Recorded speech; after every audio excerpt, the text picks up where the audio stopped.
Welcome to the Human Capital Innovations Podcast. We're your source for personal, professional, and organizational growth and development, where we share original research, explore industry trends, and interview executives and thought leaders from across the globe. We hope you join us often for practitioner-oriented content around all things related to leadership, HR, talent management, organizational development, and change management. Maximize your personal and organizational potential with Human Capital Innovations Podcast. Do you enjoy the Human Capital Innovations Podcast?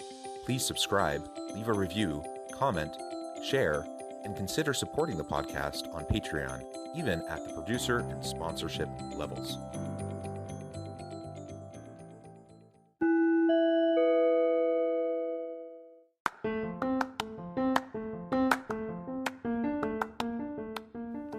Welcome to the Human Capital Innovations Podcast. In this HCI podcast episode, I talk with Neal Sarin about supporting your people's mental health through music therapy.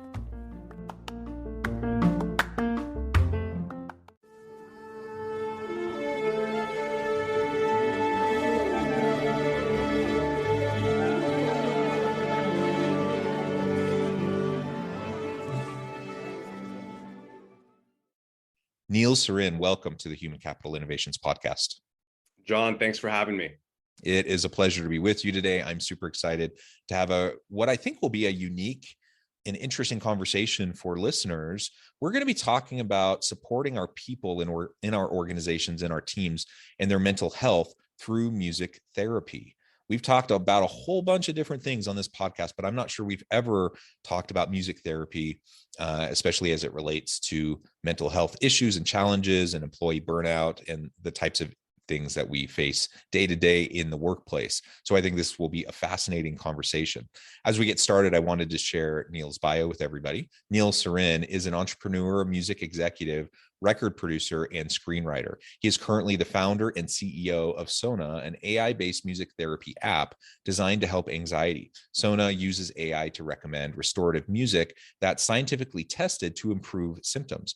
Previously, he served as the head of A&R at JioSaavn, South Asia's leading music streaming service. He co-founded the company's in-house record label and led creative strategy towards artist-friendly deals while producing cross-continental records with artists like Nas and Marshmello. After launching several global hits and developing the careers of independent South Asian artists, JioSaavn was honored as India's most innovative company by Fast Company in 2019. What a tremendous background, Neal. It's great to have you. Again, probably one of the more unique backgrounds of people I've interviewed on this podcast before. So I'm super excited for the conversation. Anything else you would like to share with listeners by way of your background or personal context before we dive on in? I think you summed it up pretty nicely there. Okay. So again, unique background, entrepreneur, music executive, time in the music business. Tell us a little bit about how you got into that area, what drove you to, in terms of your career to move into that space, and then how you made the kind of the extension, the jump into reparative, restorative types of music that can be used to relieve symptoms and help with mental health challenges. Yeah, absolutely. Ever since I was 16, I wanted to get into artist development. I had my first A&R internship at Polydor Records at Universal Music Group. And after that experience, I just fell in love with the idea of artist development and doing it as a career. In terms of restorative music, I'm also a meditator. So I started meditating back in 2010, learning transcendental meditation, and received a lot of benefits from it, reduced anxiety, improved focus. But on that journey, I realized that it takes a lot of time, dedication, practice, and even monetary investment to achieve meaningful benefits. So the music producer and composer in me thought, how can we create music that could help people achieve similar benefits to traditional meditation, but just by listening to music? So that really prompted the journey of creating a music composition process that could actually help people achieve these benefits, that's backed by neuroscience. And tell us a little bit more about the neuroscience component. And again, your app uses AI-based music therapy. I'm not really even sure how that works. Can you explain that for us a little bit in the neuroscience behind that? Our music is composed in-house with Grammy-winning producers, engineers. And basically what we've done is we've developed a music composition process, right? That's a series of composing and sound mixing techniques that when you bring them together, they have this anti-anxiety effect on the listener. So the music's actually composed by humans. You know, a lot of people think, oh, is it machines? Is it robots? Who's making the music? It's actually human-based compositions. Um, and with that, we've on the AI side, we use AI to recommend music based on the listener's inputs, time of day, listening behavior over time. So that's kind of where the AI recommendation engine comes in. And in terms of the neuroscience, we've conducted a few studies, one with Nielsen, one with UC Berkeley. And essentially what we found is that our music in the span of 10 minutes significantly increased alpha brainwave activity. Are you familiar with brainwave states and kind of what they mean? Not really. If you can explain that a little bit, that'd be great. Yeah, absolutely. So basically, as we're having a conversation right now, John, our brainwaves are in beta. So we're in a focused, alert state. If we were stressed or agitated, we'd be in high beta, right? So a more anxious state and a faster frequency. And if you're in a relaxed and calm state, it's known as an alpha state, so a slower frequency. So what we found, that's kind of just the basic overview. It gets deeper than that. But what we found is that our music significantly increased alpha, and it also increased working memory. So we saw more theta. And we also conducted a second study with UC Berkeley recently, where we actually tested our music with mice and monitored their corticosterone levels, which is the stress hormone equivalent in mice. And we compared our music against 60 minutes of Sona, 60 minutes of Bob Marley Exodus reggae, and 60 minutes of white noise. And essentially what we found is that our music was significantly more effective in reducing corticosterone than the white noise and the Bob Marley type of music. And so it's really interesting findings, and we're just building a narrative around our music's efficacy. And we're currently on track now to achieving FDA approval. So we're conducting all this research as fuel and ammunition to achieve that. Yeah, that's awesome. Thank you for that explanation. Again, this isn't my area, so I appreciate just kind of walking me and my listeners through that. And it's super fascinating. And I'm one that always listens to music while I work. And so I'm curious, is this the kind of thing where you use it during meditation, or is it the kind of thing where you put in your earbuds and you have it going in the background while you're working, and it helps keeping you kind of more present and calm, and helps you work more effectively as well? It's a great question.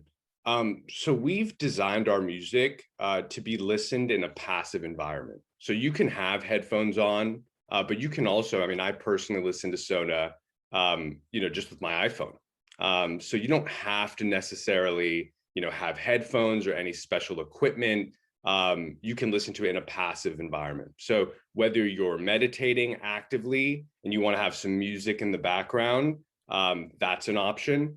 If you're cooking, if you're studying, if you're just relaxing around the house, you can also have it playing in that more passive environment as well. Yeah. And for me, the music, it just helps with focus and flow state. So, if I'm working and I have music going, I'm not really even paying attention to the music all that much. But it just helps me get into that state of focus, and then I can be more productive. And so it sounds like this could be used for that purpose, but it also, of course, is used just for the calming effects, and to help with stress and anxiety. So I think that's important too. And let's talk a little bit about how this might be utilized in the workplace. I think it's clear, in our personal lives and at home, I can, use this as part of my morning routine, my meditative routine. I can use this while I'm cooking, or while I'm just trying to relax at the end of a hard day. What can we do? Like if I'm a boss and I notice that my team is stressed and anxious and feeling burned out, and perhaps I know of a particular member of my team that's struggling with mental health challenges, what could I do and how could I utilize this with my team or with individuals on my team to help them?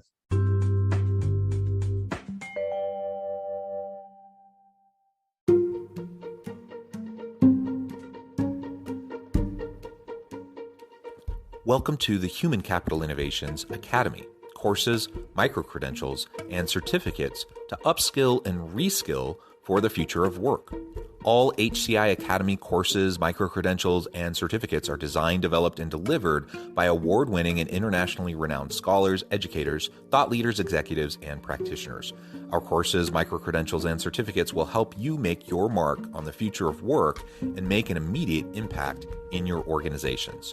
Check out the HCI Academy and our many course offerings and certificates to upskill and reskill for the future of work.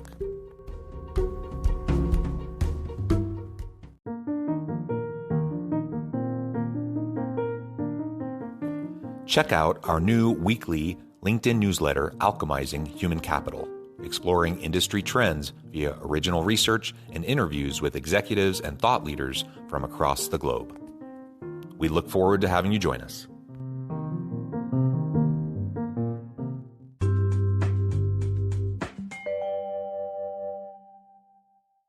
%83 of the US workforce suffers from work-related stress. So I agree with you that it's a big problem. And I think there's a variety of use cases. There's employee health and benefits programs. We work with employers to offer extended free trials of Sona to companies and their employees. And I also think that in terms of just awareness around music therapy and the restorative music that we created Sona as an option to reduce stress, and instead of taking therapy or traditional mindfulness techniques, kind of education around music therapy as an alternative, I think is really important. As a company, we focus a lot on educating people about that this is actually a valid method of stress reduction. And maybe there's also opportunities for employers to create spaces, right, where this music can be playing. Not necessarily a Sona sound bathroom, but just a dedicated space where people can tune out and kind of restore. But those are just some ideas off the top of my head. Yeah, I think that's great. And we hear about things like nap pods and you like you said, sound bath rooms or various places like that. Organizations are doing all sorts of unique and creative things to try to give their people an opportunity to get restored, re-energized, and to be able to move on with their day and be productive. And I think this is just one more component that we can add to the menu of options for our people. And I love the idea, that I can have this in a physical place. We can have a room set aside in the workplace where we can do these sorts of things and have this music and help people feel more calm.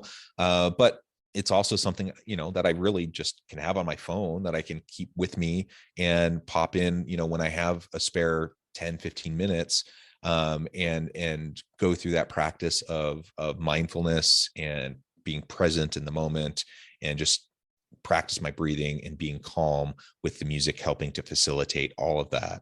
I think that's tremendous. Right. And like you said, you have producers, top people who are writing and composing this music.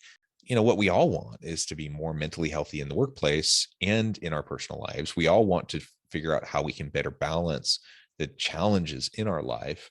And the reality is we all face a whole array of different issues. And if we're going to, as we move into the future of work, if we're going to continue as individuals, but within our teams and within our organizations, if we're going to continue to be innovative and add value to the marketplace, we have to find new ways that will help us deal with the challenges of the times, that will help us to get into our flow state, to reconnect, to find our calm and be able to navigate the challenges. So I'm curious if there's any other thoughts around the science of your music, or perhaps even the composers, those who are involved with the writing of the music. Um, what goes into that process with music therapy in mind? So with the end goal of helping to relieve anxiety symptoms and such, what does that do for how you select composers or how you think about the neuroscience? Yeah, in terms of selecting the composers, we use very traditional kind of artist development techniques to select them, and we really look for authenticity, right? So, like you said, having premium quality music, you don't want to hear something that sounds like stock music. So we look for composers that we believe are extremely talented. In the same way we would sign a pop or a hip hop artist, we look for that same level of authenticity, but composers in this restorative music space. And I think that's kind of a prerequisite. And then we essentially, once we sign them to a non-exclusive deal for a certain number of compositions, we then get on a call and explain our music composition process to them and kind of work through it. And then once they kind of understand these pillars and fundamentals of making this type of restorative music, they then go and paint. And, sometimes it takes a few weeks, a few days, and they come back with some demos and ideas. And then I really work with them to kind of refine it. And, sometimes it's perfect from the get-go. And other times, we might want to refine the compositions a little bit. And then once we get the compositions ready, that's when we ship the files to Warren Riker, who's our in-house mixing engineer, head of sound design, and he's basically polishing the gems, so to speak, to make them sound as good as they can. And then we master it with two-time Grammy-winning engineer Rick Hilaire, who then basically masters the compositions, but with spatial audio processing kind of embedded in the actual master. So that's our production process, in a nutshell. And hopefully people can hear the difference. That's wonderful. Thank you for walking us through that process. And I would encourage, anyone listening and you're thinking, how could we utilize this? I think hopefully it's clear how it could be utilized in your personal life. Now, just recognize if we're trying to foster a more dynamic and healthy workplace environment, psychologically healthy, mentally healthy workplace environment, we need to recognize that every single member of our team brings stuff with them from home. Like our lives bleed together. We can't just neatly compartmentalize, this is home, this is work. And our people bring with them their authentic selves to the workplace. And that includes the baggage and the challenges and the struggles that they're dealing with. And so if we're going to be supportive and create a psychologically safe organizational climate, we also need to help model for them how to deal with mental health challenges, how to strategies to cope and to overcome. And this is just one of many tools. Sometimes people need to go to therapy, talk therapy. Sometimes people need medication. Sometimes people just need to feel appreciated and supported in the workplace. Sometimes people need help in learning how to use more mindfulness practices. And your app and music therapy is just one more tool that we can use to proactively help our people when we see the challenges and the struggles that people are facing, when we notice that perhaps there's heightened levels of anxiety, or if we just recognize that the next couple of weeks are going to really be tough.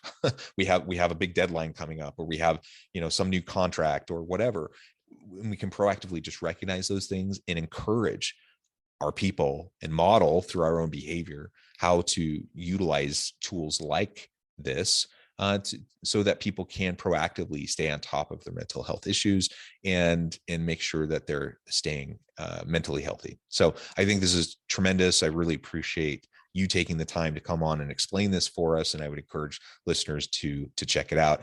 I know at the time I'm going to have to let you go here in a few minutes, but before we wrap up, can you share with us how people can get connected with you, find out more about your work, find more about the app, where they can find the app, and then give us the final word on the topic for today. Absolutely. Yeah. So our website is www.sona.care. And there you can download the app either on iOS or Android. Our Instagram is @SonaCares. And if anybody wants to get connected with me directly, they can send me a message at nealsarin.com. That's NEALSARIN.com. Wonderful. Thank you, Neal. It has truly been a pleasure. I encourage listeners to reach out, get connected, find out more about what Neal can do for you. Check out the app and be creative. Think about creative ways that this could be utilized within your workplace and with your team. And as always, I hope everyone can stay healthy and safe, that you can find meaning and purpose at work each and every day. And I hope you all have a great week.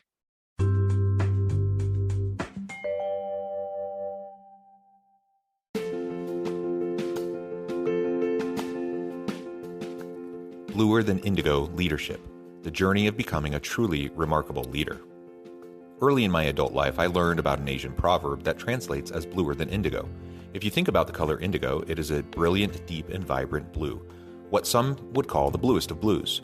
To have something that is bluer than indigo is rare and truly remarkable. Contrary to popular myth, there is no one-size-fits-all or cookie-cutter approach to effective leadership. There is no silver bullet, no secret sauce, no go-to model that will solve all of your problems. The truth is, great leaders have all had their unique strengths and flaws, and have all had to discover and then pave their own distinctive path in their life's journey to fulfill their leadership potential. Bluer Than Indigo Leadership will help you discover your own path and explore those ordinary, everyday actions that will help you respond to an uncertain future and produce extraordinary results for individuals, teams, and organizations.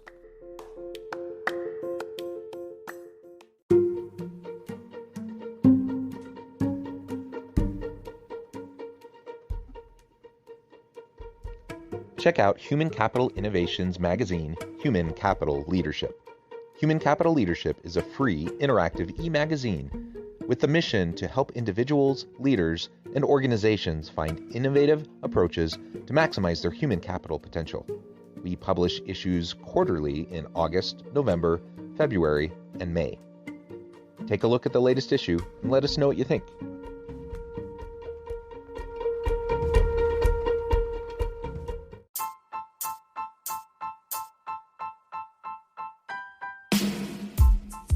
The alchemy of truly remarkable leadership. Ordinary, everyday actions that produce extraordinary results. Consider how the nature of work has shifted over the past 50 years. With increased globalization, rapid technological advancement, and the shift in economic composition, the average job of today looks very different than the average job of 50 years ago. What will the jobs and organizations of tomorrow look like? Moreover, what does this all mean for organizational leaders? What are the core competencies and capabilities of organizations and their leadership that are prepared for continued disruption and geopolitical and socioeconomic shifts? Regardless of what the future holds, increasingly, leaders need to be socially minded, data-driven, decisive, champions of talent, and disruptors of the traditional notions of leadership, teams, organizations, and work.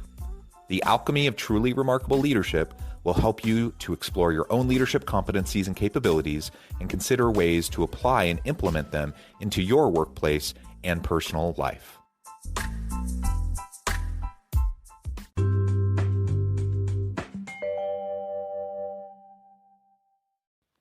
Do you enjoy the Human Capital Innovations podcast? Please subscribe, leave a review, comment, share, and consider supporting the podcast on Patreon, even at the producer and sponsorship levels.